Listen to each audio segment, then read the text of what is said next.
जय सिया राम। कार्तिक मास के इन 7 दिनों में अभी तक हमने पद्म पुराण के उत्तरखंड में कार्तिक मास की महिमा को उजागर करने वाले 7 अध्यायों का श्रवण कर चुके हैं। आज हम उनको सार रूप से श्रवण करेंगे। तो आइए, कथा में प्रवेश करने से पहले 2 मिनट भगवान नाम संकीर्तन मिलजुल कर आनंद के साथ करते हैं। हरे कृष्ण कृष्ण कृष्ण हरे हरे, हरे राम राम राम हरे हरे। हरे कृष्ण कृष्ण कृष्ण हरे हरे, हरे राम राम राम हरे हरे। हरे कृष्ण कृष्ण कृष्ण हरे हरे, हरे राम राम राम हरे हरे। हरे कृष्ण कृष्ण कृष्ण हरे हरे, हरे राम राम राम हरे हरे। हरे कृष्ण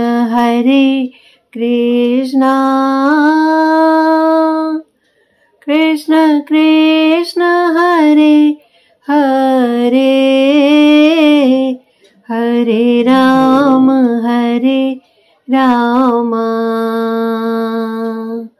राम राम हरे हरे। तो आइए कथा में प्रवेश करते हैं। तो कार्तिक मास की प्रथम दिवस हमने पद्म पुराण के उत्तरखंड में जो अध्याय श्रवण किया था उसका नाम था कार्तिक व्रत का महात्म्य, गुणवती को कार्तिक व्रत के पुण्य से भगवान की प्राप्ति। तो सूत जी महाराज शौनक आदि ऋषियों को ये कथा सुना रहे हैं कि जिसमें भगवान श्री कृष्ण और सत्यभामा के मध्य में संवाद है। सत्यभामा ने पूछा था भगवान श्री कृष्ण से कि हे प्राणनाथ, मैंने पूर्व जन्म में कौन सा दान, तप अथवा व्रत किया था जिससे मैं मृत्युलोक में जन्म लेकर भी मृत्यु भाव से ऊपर उठ गई और आपकी अर्धांगिनी हुई। तो भगवान श्री कृष्ण ने बताया कि हे सत्यभामे, आप पिछले जन्म में गुणवती नाम की कन्या थी और आपने कार्तिक व्रत के नियमों का पालन करने के कारण मुझे पति रूप में पाया है। ये तो हुआ पहला अध्याय। और जो दूसरा अध्याय हमने श्रवण किया था उसका नाम था कार्तिक की श्रेष्ठता के प्रसंग में शंखासुर के वध, वेदों के उद्धार तथा तीर्थराज के उत्कर्ष की कथा। इस अध्याय में सत्यभामा जी ने भगवान श्री कृष्ण से पूछा कि प्रभु, तिथियों में एकादशी और महीनों में कार्तिक मास आपको विशेष प्रिय क्यों है। तब भगवान श्री कृष्ण उन्हें देवर्षि नारद और राजा पृथु के मध्य जो संवाद हुआ था, जिसमें यह प्रसंग हमने श्रवण किया, शंखासुर के वध, वेदों के उद्धार तथा तीर्थराज के उत्कर्ष की कथा। और तीसरे अध्याय में हमने श्रवण किया था कार्तिक व्रत के पुण्य दान से एक राक्षसी का उद्धार, जिसमें नारद जी ही राजा पृथु को कथा सुना रहे हैं कि कलह नाम की एक राक्षसी जिसका उद्धार किया था धर्मदत्त नामक ब्राह्मण ने, उन्हें अपने कार्तिक व्रत के आधा पुण्य देकर उसकी सद्गति की। और तब भगवान के पार्षद उस कलह नाम की राक्षसी, जो कि अब दिव्य देह धारण कर चुकी है, उसको भगवान विष्णु के लोक में ले जाने के लिए आए हैं। और चौथे अध्याय में हमने श्रवण किया कि कार्तिक महात्म्य के प्रसंग में राजा चोल और विष्णु दास की कथा। इसमें नारद जी राजा पृथु को ही वो प्रसंग सुना रहे हैं कि जब वो हरि के पार्षद उस कलह नाम की राक्षसी को लेने के लिए आए, तब धर्मदत्त जी ने उनसे प्रश्न किया कि समस्त साधनों में कौन सा ऐसा साधन है जो श्री विष्णु को प्रीतिकारक और उनके सामीप्य की प्राप्ति कराने वाला है। किस साधन का अनुष्ठान करने से उपर्युक्त सभी साधनों का अनुष्ठान स्वतः हो जाता है। तब दोनों पार्षदों ने उस धर्मदत्त ब्राह्मण को अपने पूर्व जन्म की कथा सुनाई। राजा चोल और विष्णुदास जब थे तो उन्होंने कैसे भगवान के वो पार्षद हुए, कार्तिक महात्म्य के प्रसंग में बड़ा ही सुंदर चरित्र सुनाया।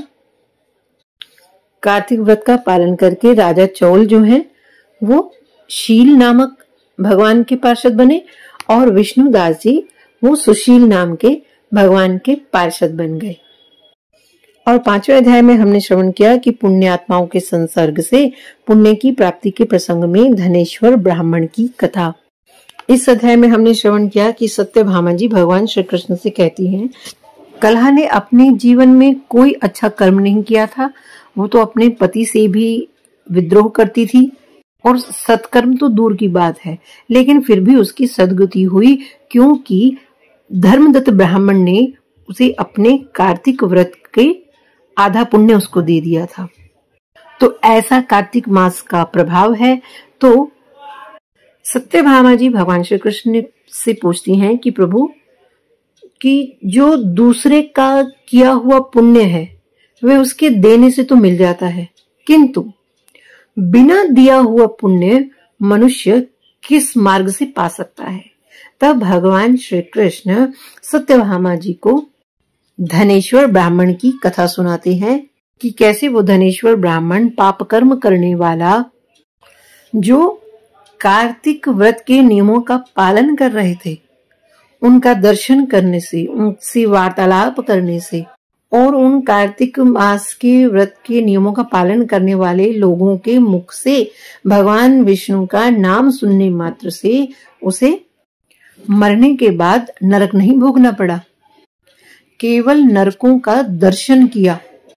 तो धनेश्वर जो ब्राह्मण था उसने केवल कार्तिक व्रत करने वाले पुरुषों का संसर्ग प्राप्त किया था, इसलिए अधिक पुण्य राशि का संचय हो जाने से उसको नरकों के कष्ट से छुटकारा मिल गया। और 6ठे दिन की कथा में हमने श्रवण किया था अध्याय अशक्तावस्था में कार्तिक व्रत के निर्वाहक का उपाय। तो इसमें सूत जी महाराज सब ऋषियों को उपाय बता रहे हैं कि कार्तिक व्रत के निर्वाहक के जो सशक्त लोग हैं उनको कैसे नियमों का पालन करना है। एक तो हरि जागरण, दूसरा प्रातः स्नान और तीसरा तुलसी जी की सेवा, चौथा उद्यापन और 5वां दीपदान। तो ये कार्तिक मास के व्रत के नियम हैं। लेकिन अगर कोई सशक्त ना हो, सामर्थ्य ना हो, कोई रोगी हो या कोई ऐसा कोई संकट हो कि जिसमें ना वो प्रतिदिन स्नान कर पा रहा है और ना ही तुलसी जी की पूजा कर पा रहा है, तो ऐसी अवस्था में उसके क्या करना चाहिए कि अगर कोई रोगी है, स्नान नहीं कर पा रहा, तो वह जाग कर ही भगवान के नामों का स्मरण करता रहे। इससे भी उसे कार्तिक व्रत का फल प्राप्त होगा। और यदि वह कोई भी नियम का निर्वाह नहीं कर पा रहा है और वो धनी है, तो वो अपने धन को उन लोगों में यदि वो धन देता है जो लोग कार्तिक व्रत के नियमों का पालन कर रहे हैं, उससे भी उसे उसी फल की प्राप्ति होती है। और यदि आप कहीं ऐसी जगह फंस जाओ कि वहां नहा भी ना सके, कहीं जल ना मिल रहा हो, तो भगवान विष्णु का नाम लेकर ही शुद्धिकरण कर लेना चाहिए। और यदि उसके पास दीपक नहीं है जलाने के लिए, तो वह दूसरों का दीपक जला सकता है। और यदि दूसरों का दीपक भी ना जला पाए, तो जो दूसरों के द्वारा दीप जलाए गए हैं उनकी रक्षा करके भी वो उसी फल को ही प्राप्त कर लेता है। और 7वें दिन की कथा में हमने श्रवण किया था कार्तिक मास का महात्म्य और उसमें पालन करने योग्य नियम। इस अध्याय में हमने श्रवण किया कि भगवान श्री कृष्ण से सत्यभामा जी ने कहा कि प्रभु कार्तिक मास तो सब मासों में श्रेष्ठ माना गया है, इसलिए आप मुझे विस्तार पूर्वक इसका महात्म्य सुनाइए। तब भगवान श्री कृष्ण ने महादेव जी और कार्तिकेय जी के बीच जो संवाद हुआ था वो सब कथा सुनाई, जिसमें महादेव जी कार्तिकेय जी को 4 प्रकार के स्नानों का वर्णन करते हैं। वायव्य, वारुण, ब्राह्म और दिव्य की गोधूली द्वारा किया गया स्नान वायव्य है, और सागर आदि जलाशयों में किया हुआ स्नान वारुण स्नान कहते हैं, और मंत्रों के उच्चारण पूर्वक जो स्नान किया जाता है उसको ब्राह्म स्नान कहते हैं, और बरसते हुए मेघ के जल और सूर्य की किरणों से शरीर की जो शुद्धि की जाती है उसको दिव्य स्नान माना गया है। और भगवान भोलेनाथ जी कहते हैं कि इन चारों स्नानों में वारुण स्नान श्रेष्ठ है। और महादेव जी ने कार्तिकेय जी को कार्तिक मास में दान की महिमा बताई और भी बहुत से नियम बताए। कार्तिक में तिल का दान, नदी का स्नान, सदा साधु पुरुषों का सेवन और पलाश के पत्तों में भोजन, ये सदा मोक्ष देने वाला है। कार्तिक के महीने में मौन व्रत का पालन, पृथ्वी पर शयन करने वाला पुरुष युग युग के उपार्जित पापों का नाश कर डालता है। और जो कार्तिक मास में भगवान विष्णु के सामने उषा काल तक जागरण करता है उसे सहस्र गोदानों का फल मिलता है। तो इस प्रकार हमने अभी तक ये सब कथा कार्तिक मास की महिमा को बढ़ाने वाली ये हमने श्रवण किया पद्म पुराण के उत्तरखंड में, और कल हम श्रवण करेंगे दामोदर लीला। तो अब आइए 2 मिनट हरिनाम संकीर्तन मिलजुल कर आनंद के साथ करते हैं। हरे कृष्ण कृष्ण कृष्ण हरे हरे, हरे राम राम राम हरे हरे। हरे कृष्ण